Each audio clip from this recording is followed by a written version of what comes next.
మెదక్ జిల్లా చేగుంట మండలం పులిమామిడి గ్రామంలో బుధవారం గ్రామసభ ఘనంగా నిర్వహించారు. సర్పంచ్ రావిపల్లి శ్రీనివాసరెడ్డి అధ్యక్షతన జరిగిన ఈ సమావేశంలో అధికారులు, ప్రజాప్రతినిధులు, గ్రామస్థులు పాల్గొన్నారు. 99 రోజుల ప్రణాళికలో భాగంగా నిర్వహించిన గ్రామసభలో వ్యర్థాల నిర్వహణపై అవగాహన కల్పించారు.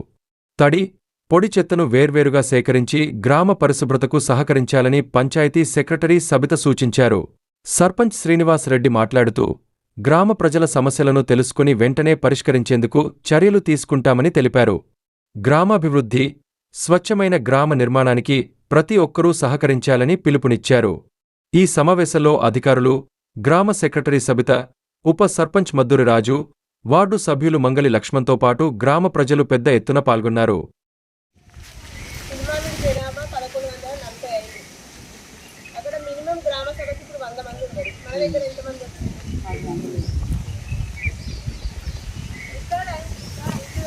మనం రావాలి కదా గ్రామసభ అన్నప్పుడు మనది మినిమం మన బాధ్యత. ప్రతిసారి గ్రామసభ పెట్టుకున్నాము. గ్రామసభలో గ్రామస్తులు అందరూ, గ్రామసభ ఎవరి కోసం పెట్టుకుంటాం? మా కోసం కాదు కదా. గ్రామస్తులు అందరూ వచ్చి గ్రామసభలో అధికారులను, ప్రతి ఒక్క డిపార్ట్మెంట్ అధికారికలు ఉంటారు. మీకు ఏవైతే సమస్యలు ఉన్నాయో, గ్రామంలో ఒక 16 డిపార్ట్మెంట్లు ఉంటాయి. వాళ్ళందరూ మీకు ఎప్పుడు కలుస్తారో, అందుబాటులో ఉంటారు. కాకపోతే మనకు సమస్య వచ్చినప్పుడు వాళ్ళకి చెప్దాము అన్నా వివిధ రకాల కారణాల వల్ల వాళ్ళు కలవలేకపోవచ్చు, మనం అడగలేకపోవచ్చు. గ్రామసభ ఎప్పుడైతే మనం నిర్వహించుకుంటామో అప్పుడు అన్ని రకాల డిపార్ట్మెంట్ వాళ్ళు మనకు అందుబాటులో ఉంటారు. మీకు ఏవైతే సమస్యలు ఉన్నాయో వాళ్ళందరినీ మీరు అడగడానికి వీలుగా ఉంటుంది. దయచేసి ఎప్పుడు గ్రామసభ నిర్వహించినా గ్రామ పాలక వర్గము, వార్డు మెంబర్లు, సీఏ మీ అందరి ప్రోత్సాహంతో గ్రామసభలో ఎక్కువగా మహిళలు పాల్గొనే విధంగా ఉంటుంది. ట్రాక్టర్ వస్తుంది, చెత్తబుట్ట ఎవరు లేకపోతే వాళ్ళు ఇస్తారు. ఉన్నప్పుడైతే ఆడవాళ్ళే కదా ఇచ్చేది. ఇప్పుడు చెత్త వేరు చేయాలి, మీరు పోయి మీ ఇంట్లో వాళ్ళకి చెప్పండి, వాళ్ళు రాలే కాబట్టి. చెత్తను ఇదివరకు మనం తడి చెత్త, పొడి చెత్త అని 2 రకాలుగా మాత్రమే వేరు చేస్తుంది. అవునా? తడి చెత్త అంటే ఏంటిది? పొడి చెత్త. కానీ ఇప్పుడు మనకు గవర్నమెంట్ రూల్స్ ప్రకారం మనకు 4 రకాల చెత్తబుట్టలను నిర్వహించడం జరుగుతుంది. ఇది ఏదైతే గ్రీన్ కలర్ చెత్తబుట్ట ఉందో దీంట్లో ఇంటి వ్యర్థాలంటే ఏమొస్తాయి మనకు? మొగలు చెప్తారు, ఆడలు చెప్తున్నారు, ఎవరు చేస్తారు వంట? కూరగాయలు వస్తాయి. ఇంకేమొస్తాయి? అవే వస్తాయి అంతే. ఇంట్లో చెత్త ఏమొస్తాయి? కూరగాయలు వస్తాయి. కవర్లు వేయద్దు. ఇది ఓన్లీ తడి చెత్త కోసం మాత్రమే ఉపయోగించాలి. ఇంట్లో ఇంటి వ్యర్థాలను మాత్రమే వేయాలి. కూరగాయల తొక్కలు, లేకుంటే అరటి పండ్లు, లేకుంటే టీ పౌడరు, అట్లాంటివి అన్నీ ఉంటాయి కదా. ఏం చేయాలి? అన్ని కవర్లు కట్టి నోర్లు వారేయాలి. తెల్లారు వచ్చి లక్ష్మమ్మ తీయాలి అనాలి. అంతేనా? కాదు కదా. చెత్త ట్రాక్టర్ వచ్చినప్పుడు మనకు చెత్త ఎంత వస్తుంది? రోజుకొక కవర్ కూడా రాదు. దాన్ని చెత్త బుట్టలో స్టోర్ చేయాలి. తడి చెత్త ఎక్కువ రోజులు నిలిస్తే వాసన వస్తుంది కాబట్టి తడి చెత్త మనం ప్రతిరోజు ట్రాక్టర్లో తీసుకొని పోతాం. అవునా? ఇది తడి చెత్త. ఊళ్ళలో దోమల మందు కొట్టించిరా అప్పుడు మీ చిన్న ఉన్నప్పుడు ఆ పోగొట్టం పట్టుకొని తిరిగిరా ఎప్పుడన్నా? ఎందుకు తిరగలే?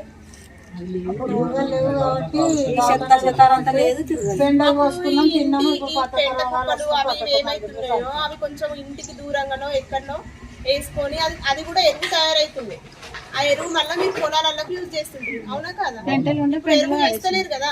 దాన్ని తీసుకుపోయి ఈ కుప్ప ఆ కుప్ప అక్కడ వేసుకొని అవన్నీ ఖరాబ్ అయ్యి కుళ్ళిపోయి దోమలు, ఈగలు, వ్యర్థాలన్నీ వస్తున్నాయి. ఇప్పుడు మీరు ఇంటి వద్ద వేసుకోవట్లేదు కాబట్టి మీరు చెత్త కుట్టలలో వేస్తే ట్రాక్టర్లో తీసుకుపోయి మనకి ఏదైతే గవర్నమెంట్ డంపింగ్ షెడ్ కట్టించిందో అందులో మనం ఎరువు తయారు చేసుకుంటున్నాం. కానీ అందరు ఉండాలి కదా. అందరు ఉండాలి, ఒక్కరు అనుకుంటే కాదు, అందరు ఇస్తేనే అవుతుంది.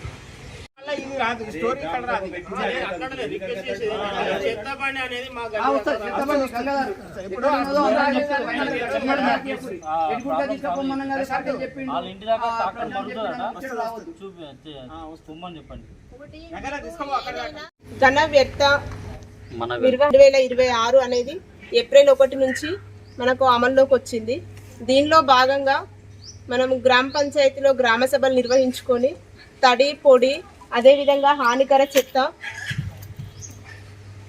శానిటేషన్ చెత్తను ఏ విధంగా సపరేట్ చేసుకోవాలనే దానికోసం మనం గ్రామ సభ నిర్వహించుకోవడం జరుగుతుంది. ఈ గ్రామ సభలో భాగంగా మహిళలందరికీ 4 రకాల చెత్త బుట్టలను ఏ విధంగా యూజ్ చేయాలని చెప్పేసి వాళ్లకు మనం అవగాహన కల్పించడం జరుగుతుంది. ఎప్పుడైతే తడి చెత్త, పొడి చెత్త అన్ని రకాల చెత్తలను మనం కనిపిస్తామో దాని నుంచి మనము ప్రతిష్టాత్మకంగా తీసుకున్నటువంటి సేంద్రియ ఎరువు అనేది మనకు తయారవ్వదు.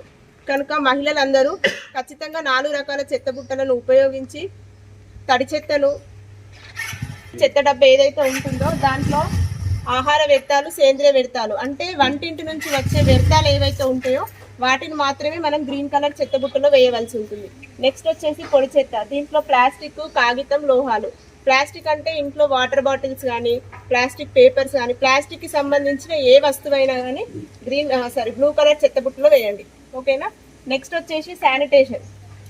చిన్నపిల్లల డైపర్స్ కానీ, ఆడవాళ్ళు యూజ్ చేసేటువంటి శానిటరీ ప్యాడ్స్ కానీ అవన్నిటిని ఒక పేపర్లో ఫోల్డ్ చేసి రెడ్ కలర్ డస్ట్బిన్లో వేసి గ్రామ పంచాయతీ ట్రాక్టర్కి అందించండి. ఓకే.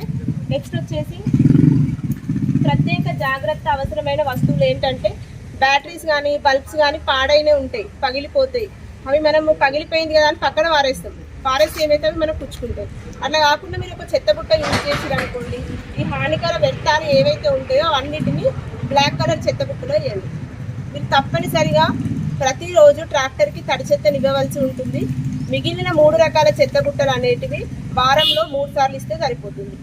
తడి చెత్త అనేది రోజు మనకు వంటింటి వ్యర్థాలు వస్తుంది, దాన్ని మనం స్టోర్ చేస్తే దాని నుంచి స్మెల్ వస్తుంది, దాని నుంచి బ్యాక్టీరియా ఫామ్ అవుతుంది. కాబట్టి మీరు ఖచ్చితంగా తడి చెత్త ప్రతిరోజు వేరు చేసి మాత్రమే, ఇంటి వద్ద వేరు చేసి మాత్రమే గ్రామ పంచాయతీ